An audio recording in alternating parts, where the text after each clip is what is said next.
Hey guys, today I'll show you how to record your iPad screen on the new iOS 18 with and without mic.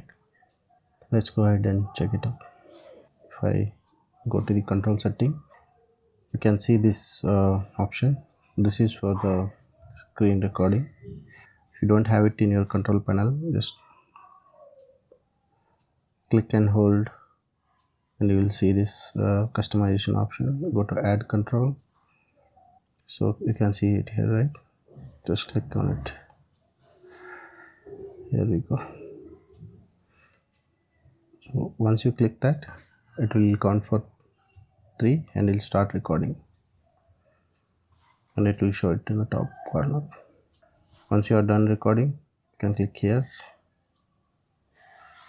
and it'll ask whether you want to stop recording.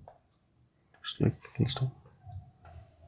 By default, the mic will not be switched on, so if you want to switch on the mic, go again, click and hold the control option, and here you have the option. If you click it on, the microphone is on.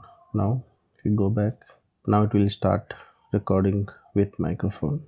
Hope that was helpful, and if you find this video helpful, please subscribe to my channel, and I'll see you in the next one. Cheers.